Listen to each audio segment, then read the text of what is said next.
course, Boris Johnson. One of the mainstays of the royal and political calendars is the weekly audience between monarch and prime minister, just one aspect of the Queen's work on affairs of state, as our deputy political editor, Vicky Young, reports. The Queen and her prime ministers. This was a reunion organised in the 1990s. Head of state and head of government appear side by side for dozens of public events, but the relationship is forged behind closed doors. Weekly meetings at the palace that we only get a glimpse of. The Queen's views are kept private, political neutrality carefully adhered to. Her words written by her prime ministers. I pray that the blessing of Almighty God may rest upon your councils. Her first was Winston Churchill. He was protective of this new young sovereign who had so much to learn. Now upon the shoulders of Sir Anthony falls the role of the Queen's First Minister. After Churchill came Anthony Eden, whose decision to send troops to Suez in 1956 brought national humiliation. In 1964, Harold Wilson became the Queen's first Labour Prime Minister. She does her homework. I hadn't done mine. I hadn't read a particular cabinet committee, which I didn't chair, and was leaving for the weekend. She knew I hadn't done my homework. She's very nice about it. The Queen's constitutional right is to be kept informed of government policy. She offers encouragement and advice. Every Prime Minister, I would guess, from talking with other Prime Ministers and from my own experience, has the greatest friendliness from the Queen. On rare occasions, the Queen has very subtly aired her views, like this speech where Mr. Callaghan's government was considering devolution. I cannot forget that I was crowned Queen of the United Kingdom of Great Britain and Northern Ireland. Good evening, Your Majesty. You've had a very long day. When Margaret Thatcher became Britain's first female Prime Minister, there were reports that the Queen privately disapproved of the government's social agenda, but the Iron Lady played down suggestions of a serious rift. Even if she did say it, all right, she may have felt something, but there was never any difficulty in saying anything to me. Any difficulty at all. Every year, there's a royal invitation to Balmoral, matters of state discussed over a cup of tea. In the years that I came to know her as Prime Minister, Prime Ministers had private meetings with the Queen and Queen. She invariably looks forward. Tony Blair certainly appreciated the Queen's advice after his landslide victory for Labour. Even though I was the politician, she was the monarch, I found her not just useful, but sometimes deeply insightful. It's very good to work with you. When you have to explain what you're trying to achieve, it's a very good form of therapy. Imagine doing that to the world's greatest public servant. You've seen it all and heard it all. There's really no better way of getting your head straight about what you're trying to do. 14 prime ministers, 14 very different politicians with their own visions, worries and agendas. For 7 decades, the Queen has worked with all of them, a monarch at the heart of a democratic constitution, advising, encouraging and warning, providing continuity as each new political tide swept in. Vicky Young, BBC News.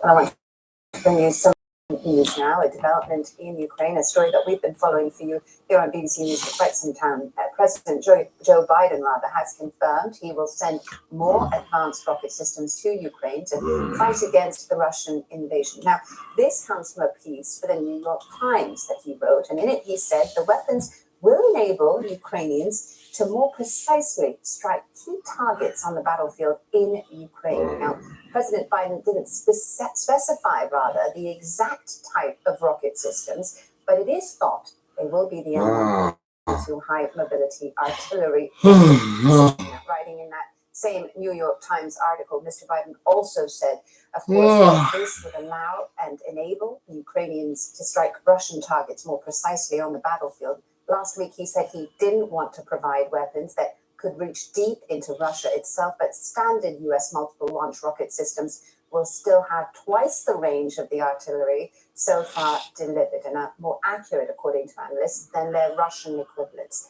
Also in this article, Mr. Biden stressed that America's goal was to give Ukraine the means to defend itself, that he wasn't seeking war with Russia or trying to bring about the ouster of Vladimir Putin. We'll have lots more for you on that story on BBC News, so do stay tuned for that. That's it for us. Thanks so much for watching. Do stay with BBC News.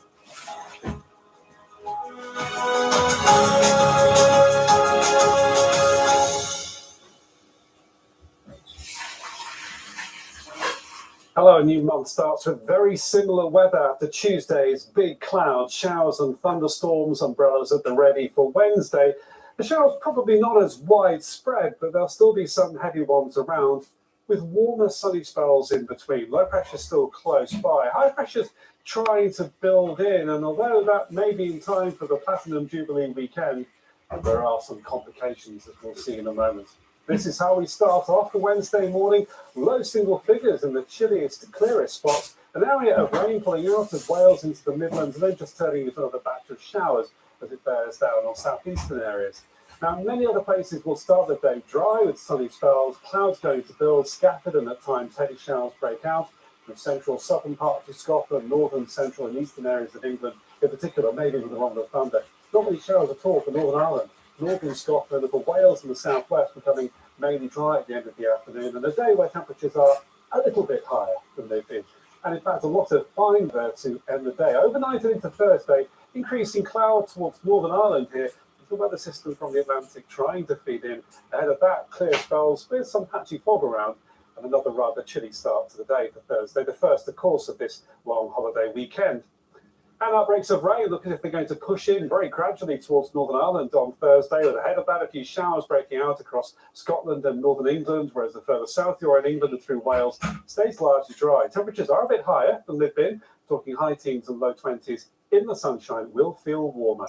What's moved into Northern Ireland by Friday will be a batch of showers across mainly central areas, but some breaking out towards Wales and southwest England as well. And away from these, still some pleasantly warm sunny spells to be had, keeping things a bit cooler along the North Sea coast with an onshore breeze that will get stronger over the weekend as we look to the south with an area of low pressure throwing in some heavy and thundery showers through parts of England and Wales Saturday into Sunday, whereas closer to high pressure, Northern Ireland and Scotland stay mainly dry with the sunniest and the warmest weather for Saturday and Sunday. So from Thursday onwards, yes, warmer sunny spells, but if you've got outdoor plans, and of course there are street parties to be had, factor in there will be some occasional downpours here and there.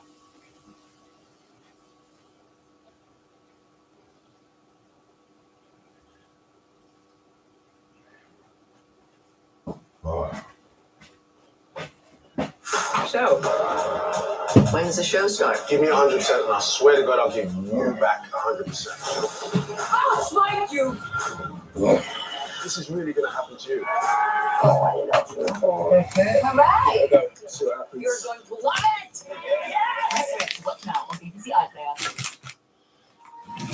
Download the BBC News app now and get the latest headlines as they happen. Personalise your app to learn more about the stories you care about and watch BBC News live wherever you are. Stay up to date, whatever you're up to.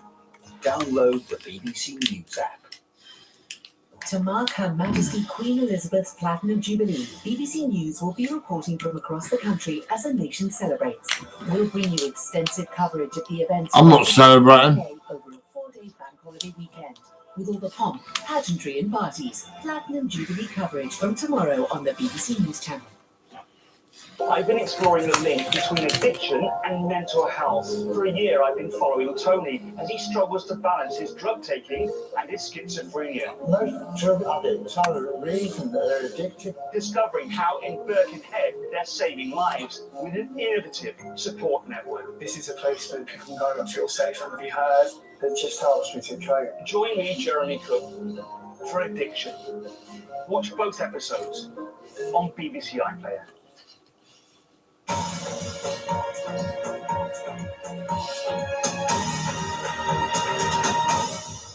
This is BBC News. We'll have the headlines and all the main news stories for you at the top of the hour, straight after this programme.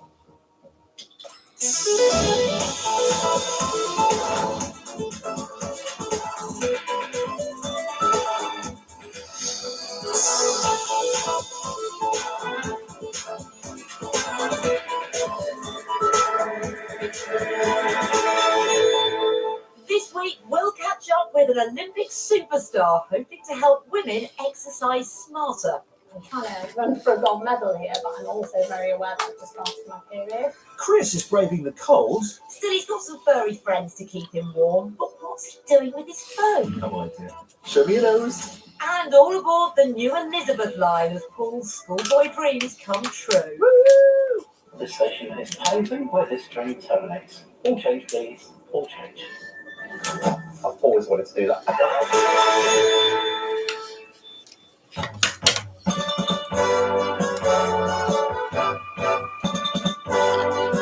On your mark, get set, go!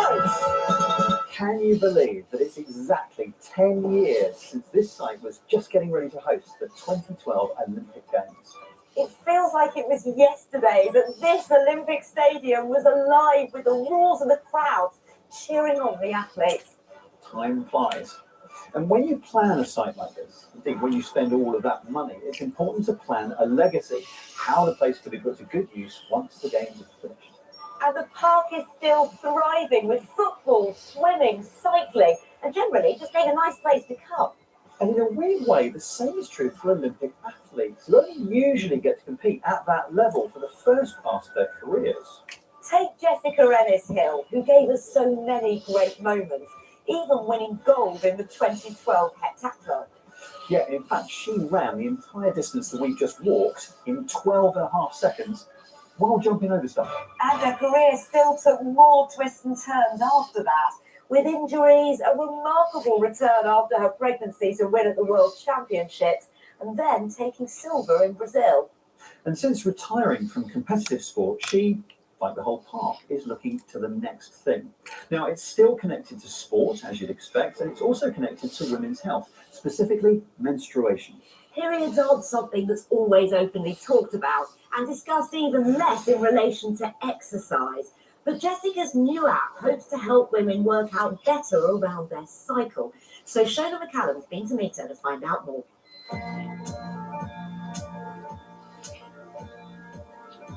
Training hard in the gym, building strength and getting a sweat on.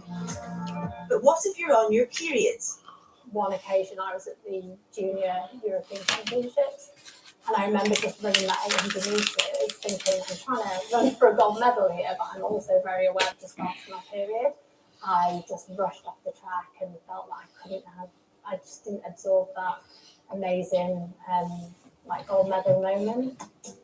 Jess Ennis-Hill was at the top of her sport, Olympic and world champion in the heptathlon. She had physios, dietitians and coaches looking at all aspects of her training programme. But nobody looked at when she was menstruating. I always remember it being an awkward conversation. So I had a male coach and it was predominantly a male environment.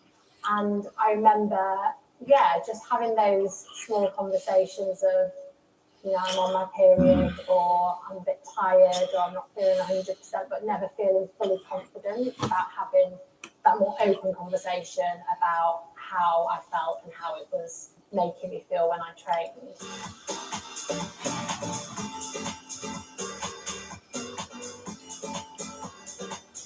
But it's not just athletes that this affects. Women make choices about training around their periods all the time. Sometimes you want to rest, and other times you want to run. That's because we have different hormone levels at different times of the month. Our menstruation cycle is split into 4 different phases. They are period, follicular, luteal, and premenstrual. Each phase is determined by the 2 main hormones, estrogen and progesterone, which are at differing levels depending on where in the cycle you are. Using this information as a guide, Jess decided the best way to get her message across to women who want to keep fit was an app. After a couple of months of inputting your period data, the algorithm begins to recognise what phase of the menstrual cycle you're in and gives you tailored fitness options from things like yoga to high-intensity workouts. So you do roughly a minute of that, and then if you're going to some pause, so you can put yourself on the mat. So does your period affect your ability to exercise? Well, the team at Genis think so, and it's something their users are keen to know more about. as a 45-year-old woman, I knew very little about the way my body works, and I decided to learn about that. It seems to still be a taboo to talk about periods and menopause and things like that, and I think that's changing, and I want to be part of that. Perhaps we don't know as much about our bodies as we should, but the area is still extremely under-researched, and the academic studies which have been done may not be reliable. 42% of the research was actually low quality. So what we do have, the majority of it was kind of low quality in terms of they weren't really looking at the menstrual cycle hormones in the way that they should in terms of blood sampling and those gold standard methods. So kind of not only do we have a research gap, but we also have this quality issue as well. So moving forward, not only do we need to increase the kind of quantity of research we're getting, but we also need to make it better so we can get to those more sort of accurate conclusions on female physiology. There are lots of more popular apps available like Fitter Woman, Flow and Clue. So women now have more tech at their disposal than Jess ever had. Do you think you would have been a better athlete had you trained in accordance with your periods? It's a really good question. I think that I would have been able to train smarter. I think that when you get to a certain level, every small incremental change is hugely important. And I think that maybe if I would have spent more time understanding, particularly when to push myself in the strength room, for example, in that follicular phase, then perhaps I would have, built more lean muscle and become stronger. And who knows, that may have affected my performance in a positive way. Hard to imagine Jessica Edis-Hill being even faster. Of course, from smarter fertility tools to totally new devices, in the last decade, we've seen even more technology aimed at women's health. But the vast majority of medical testing has historically been done on males. The impact in healthcare is that women are using medical drugs, medical protocols that are made for men. Even the wearables that work with Helene's own fitness app, Wild AI, come with biasing built. I have an Oura ring, which I love. It tells me my body temperature goes up, so I'm sick. But actually, I might be ovulating, pregnant, or having hot flush in perimenopause. With 12 million monthly active users, the Clue Cycle Tracking app holds one of the biggest data sets of its kind. What sort of insights are you gleaning for the first time? Particularly fascinating study that we're doing is with researchers at MIT. We are using Clue data and pairing that up with air pollution data, take an occurrence like the California wildfires. This can help us draw conclusions like the impact of pollution on fertility, for example. Wow, that's fascinating. I would never have expected that to be a factor. Natural Cycles pairs with a thermometer, and its 2 million users are also shaping health beyond menstruation. We were actually, in our temperature data, able to see COVID hotspots when it broke out in early 2020, because we saw an increased number of temperatures being excluded by the algorithm. The future of healthcare is really to get early insights and have preventative measures rather than get sick and get treatment. So the potential of data is huge, but with so much information, it may feel overwhelming, especially with so many free, paid for, and subscription services on offer. There's also the challenge of making sure data is not misused. It's good to be aware that no product is ever truly free, so that company has to monetize either by running ads or selling your data to a third party. And today, as abortion legislation comes under scrutiny in the US, there are new concerns about protecting app users from the long arm of the law. The times now with Roe v. Wade, it's terrifying, and we want to be able to support women and their choices. I don't think we can assume that just because we are a European company that GDPR will protect us. Yet, as some prepare for potential hurdles ahead, new options like this saliva-based fertility kit continue to bring new data to coming. Into like the saliva, I fold it over, and then I put it in my little reader. Amelia chose INA after having her contraceptive device removed. It's very easy for me. In the beginning, I had a few times where it didn't, my saliva wasn't taken appropriately, but now it suits for my day very well. The kit costs around £300 for a year, and some might not like trashing used swabs each day. But if one solution isn't perfect, users can always pick and choose.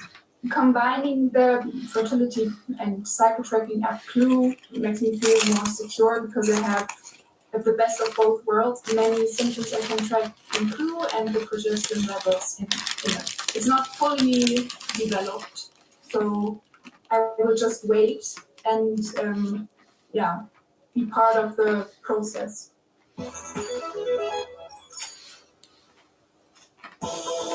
Time for a look at this week's tech news. The facial recognition company Clearview AI has been fined more than £7.5 million by the UK's privacy watchdog. It found the firm had been collecting pictures of people's faces without consent. The company says its technology has been misinterpreted. In what's thought to be a world first, police in the Netherlands have used deepfake technology to try and solve the killing of a teenager nearly 20 years ago. Officers released constructed footage of the victim, calling on people to speak up about what they know. In order to reach the right people in this case, the witnesses who have information about the circumstances, it is necessary to touch people's hearts. With the deepfake technology, we were able to let Cedar make his own appeal. No car charger? No problem. This pop-up solar car park has been unveiled this week. Built out of recycled shipping containers, it's designed to be operational wherever it's needed within 24 hours and can hold enough charge for 12 cars. And to celebrate 15 years of Google Street View, you can now turn your phone into a time machine. The latest version of the iOS and Android app will let you flick through old Street View footage of the same location. Hope I mowed the lawn 15 years ago.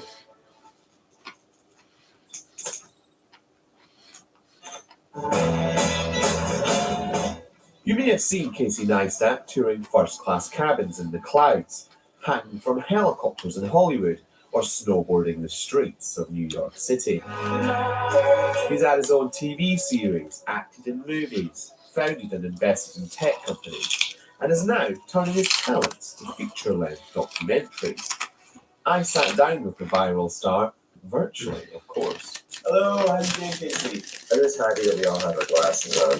The movie at large is sort of a broader commentary on the pros and cons of what happens when there's no distance between sort of the creator and the audience. Under the Influence follows the meteoric rise and fall of fellow YouTuber David Dobrik. What happens with unchecked influence? What happens when there are no speed bumps, when there are no filters between this young 20-something man who has this tremendous audience of tens of millions of subscribers and billions with a B, billions of views, with sort of a degree of influence that was, I don't know has been seen before. The things that led to his success were very much so the same things that led to his undoing. In the film, David's skyrocket to fame stalls when a member of his so-called vlog squad, Dirty Dom, is accused of sexual assault. In light of a news article, his sponsors drop him and YouTube demonetizes his uploads. Just weeks later, though, he bounces back.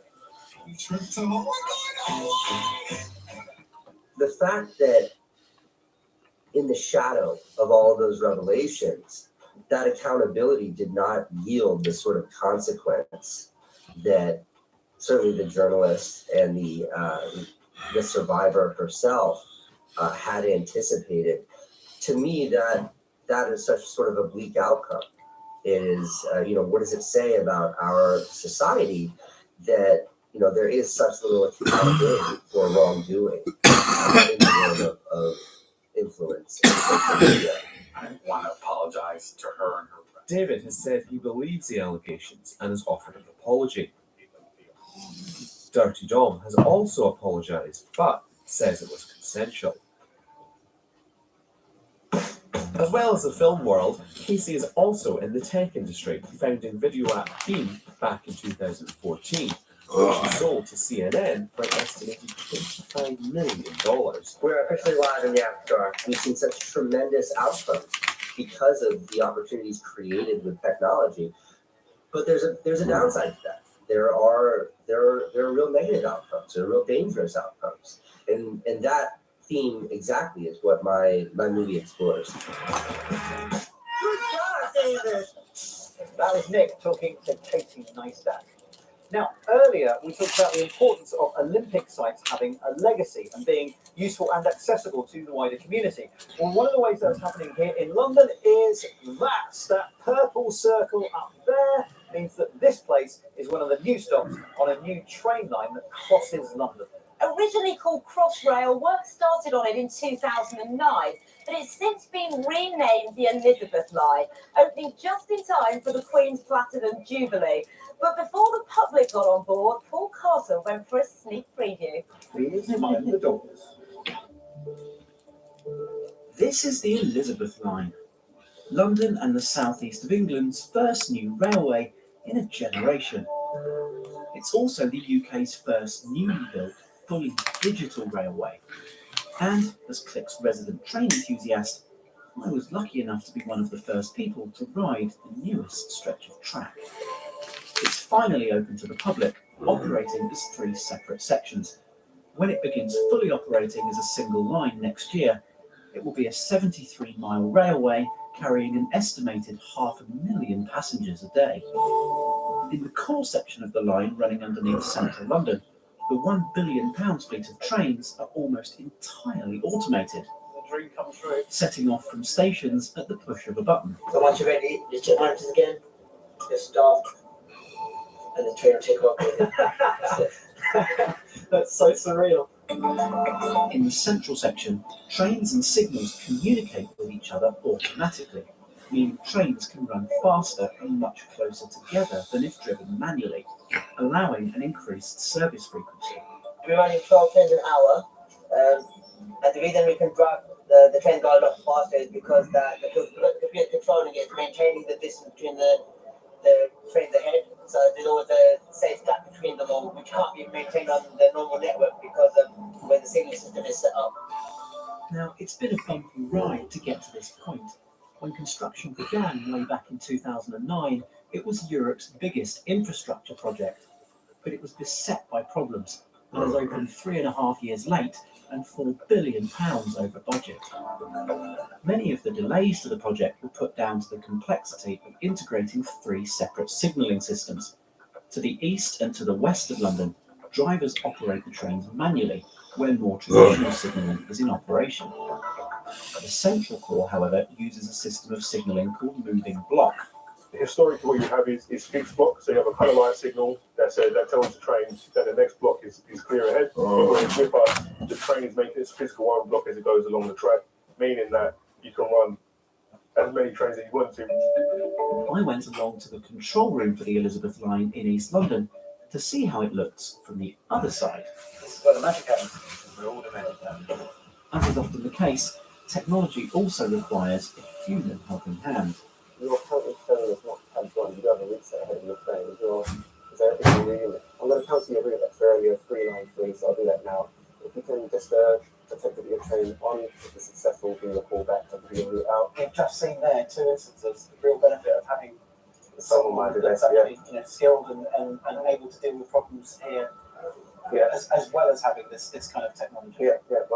Yeah. This is really the first step to going to digital railways, to be honest. I think the future is something called ERTMS. ERTMS is still under development, and once that occurs, there'll be nothing stopping other railways from going fully digital main lines at a lot higher line speeds. From a technological perspective, the Elizabeth Line offers a glimpse into what the future of train travel may look like. But call me a romantic, I'm not sure I'm ready to see the human element completely disappear from our railways. This station is Paddington, where this train terminates. All change, please. All change. I've always wanted to do that. Oh, you'd have loved that. I so would have done. I'm so jealous of Paul. Paul loves trains, but not as much as he loves dogs. Only this week, someone else has got to do the dog story for the programme. Now, Spencer, what can you tell me about dogs' noses? They're wet. That's true. They're also unique. So you know how in some parts of the world, dogs are microchipped in case someone loses their dog? Well, here's another idea. Chris Fox has been to Norway to find out about it.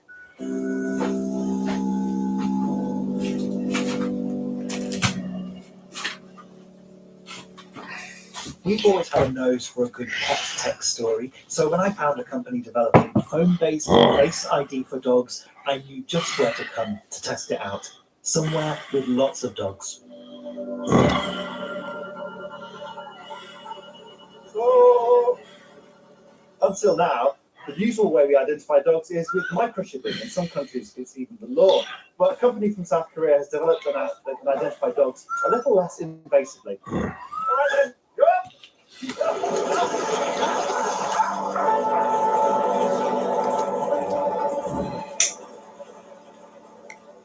On this phone, I've got Pet Now, which is using the dog's nose print to identify the dog, just like you can use a fingerprint of a human to identify them. A dog's nose print is very similar as well. So let's get to know this dog.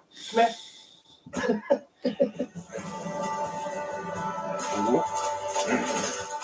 It turns out it's actually quite hard to get huskies to sit still for any length of time, especially when you're trying to scan their nose.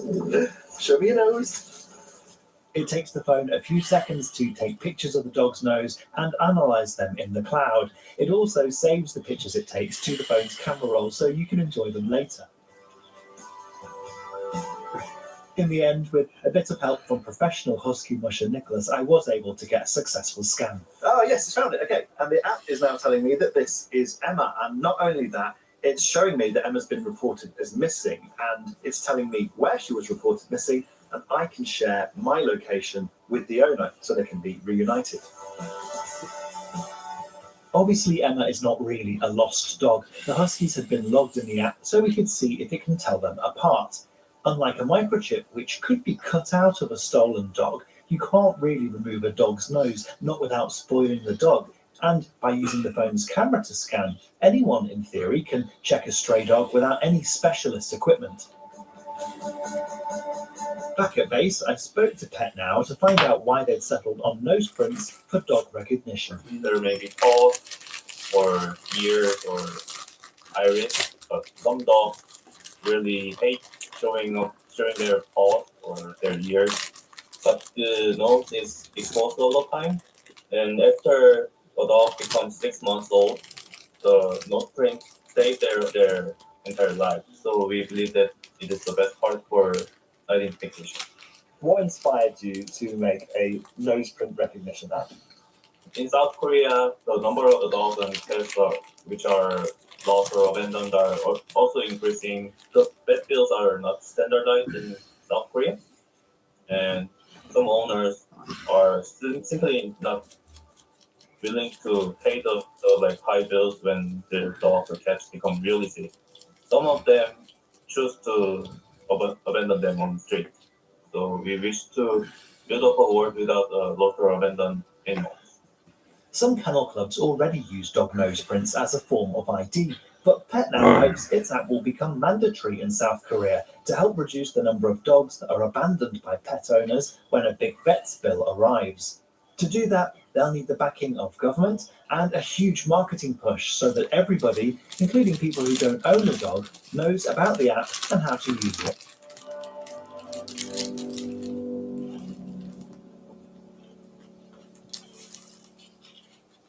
That was Chris, always good at sniffing out a story. I did ask her not to do that. Let's go, shall we? Thank you very much for watching. We'll see you soon. Bye-bye.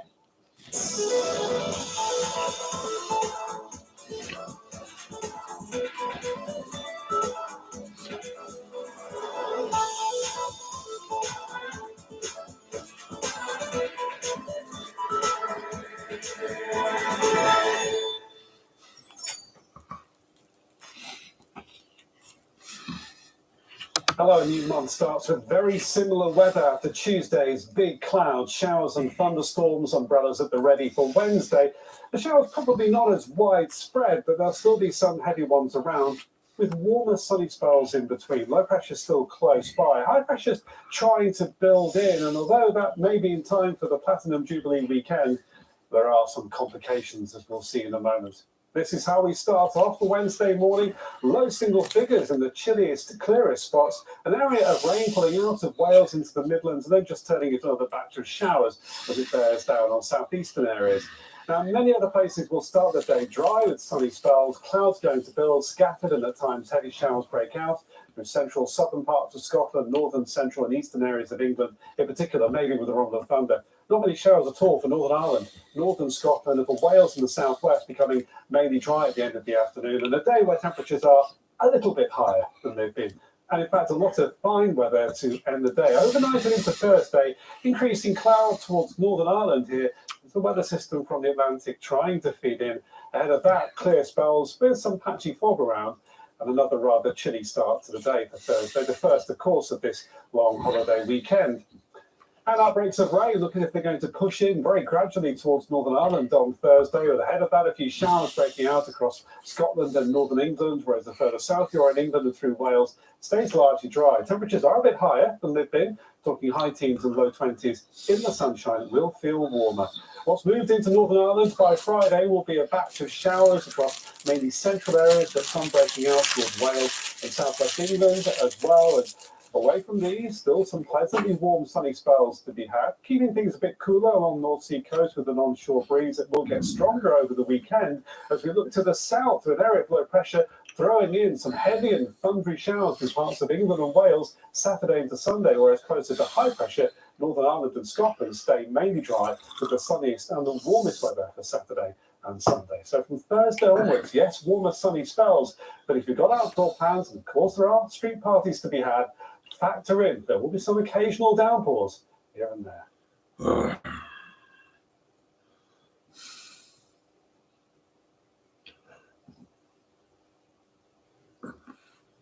We are built-up cities, concrete and steel. We are the emerald farmers' fields. We are champions, signed and sealed. We are where we're going and where we are, as well as where we're from. We are here. We are all of this rolled into one. Real stories told by real people. We are England.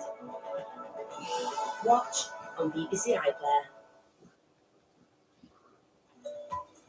There are many movies out at the moment that are claiming to be comedy. This beats all of them. And on the one hand, it's a political tale. On the other hand, it is magic realist fable. It is baggy and overlong. You can either just see it as a really good popcorn adventure or as something much like that's what a proper cult movie looks like. My problem with it is I wanted it to be dark. The script is laughable, but not in a good way. This has proved so divisive. I was reminded of the friendship between Elliot and E.T. Every time anyone says mockumentary, immediately think, is it as good as Spinal Tap? The answer is no. Very smartly reinvented a franchise. Who thought that was possible? It does the thing that cinema is meant to do its very best, to completely immerse you, to transport you, to take you to another world. Words of Wisdom, the film review, Friday at 5:45 on the BBC News Channel.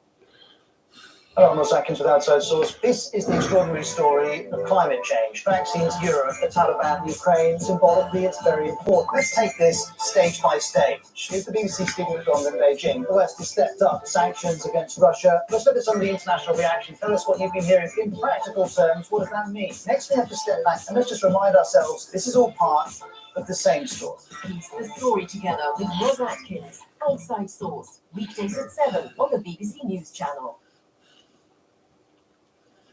This programme asks plain questions with the help of the unrivaled range of BBC journalists right across the world and gathered here in this building. I'll also draw on my time reporting on global conflicts, frontline experience that helps me know who to talk to and who to listen to, meaning our analysis is unbiased with absolutely no spin. Unspun World, Saturday at 2:30 on the BBC News Channel.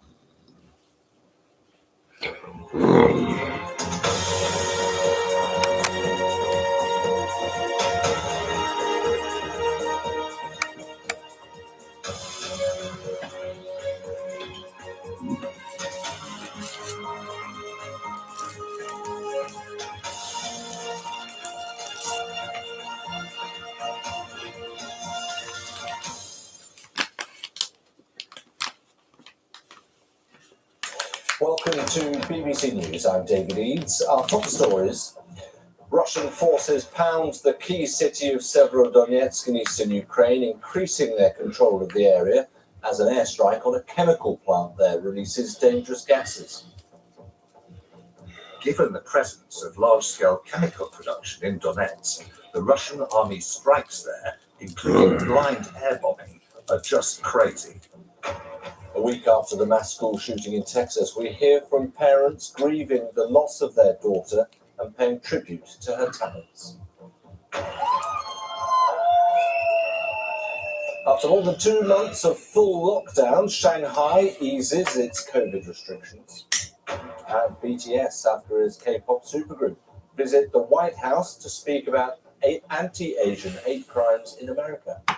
It's a great honor to be invited to the White House today to discuss the important issues of anti-Asian hate crimes, Asian inclusion, and diversity.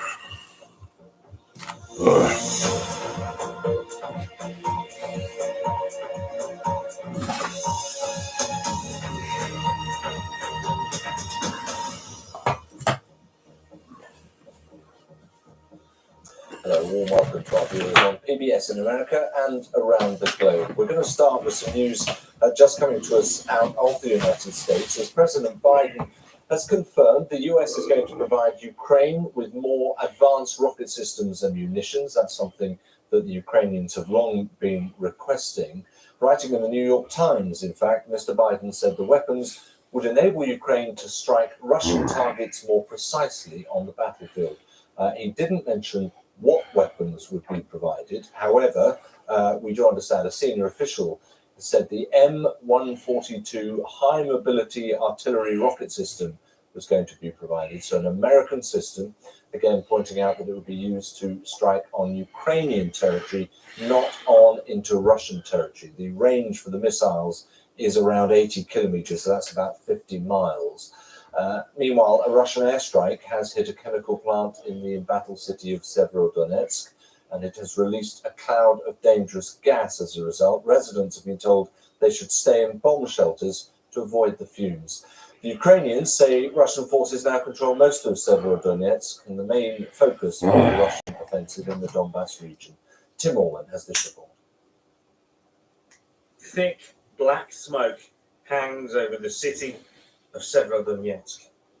For weeks, it's been a target for the Russian military.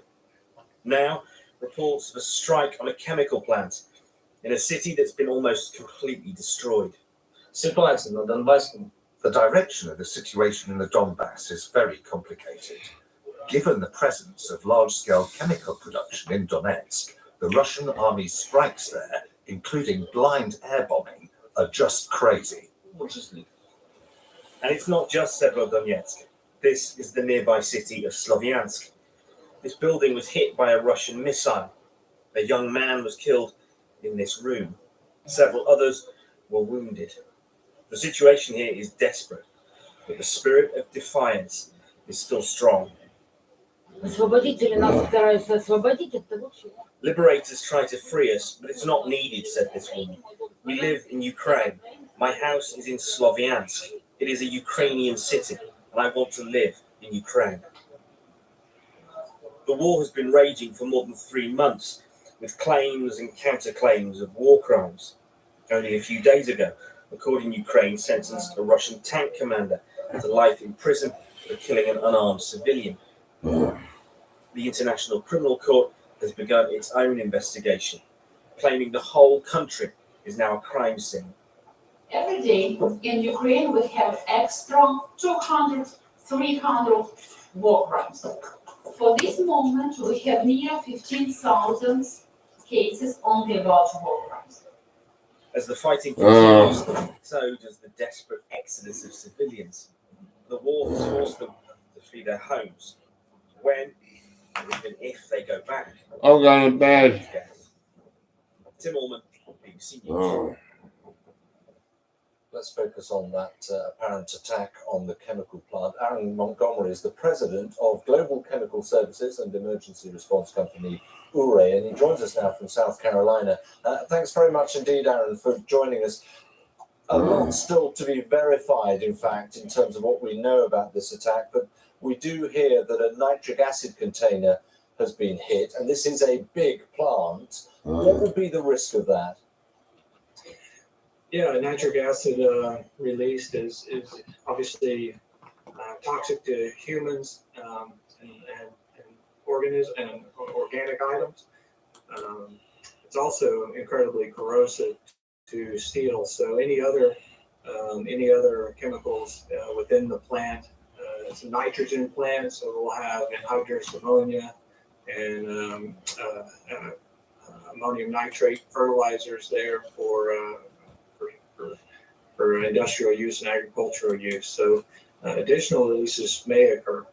Just before we get onto the fertilizer side of things, which brings in its own interest, what sort of effect would it have on people who were caught up in these gases and in the smoke? Yeah, it appears to be a high concentration nitric acid, so it's what's referred to as fuming or red fuming nitric, which is what you see in the release from the facility. And that orange reddish color is nitrogen dioxide, which is toxic and will combine with moisture in the air and can rain down nitric acid residents below. What would it do to them? It can cause corrosion of the skin. When inhaled, it can damage the lungs. Even just a small amount will irritate the eyes and lungs, your throat. Larger amounts will be fatal. And when I say larger amounts, it's still quite small percentage of air. So it's oh my God. In heavy concentrations, it can actually create fires with organic Okay, matter. So it's bad. a strong oxidizer. Right, and Aaron, I don't know how au fait you are with the plant itself.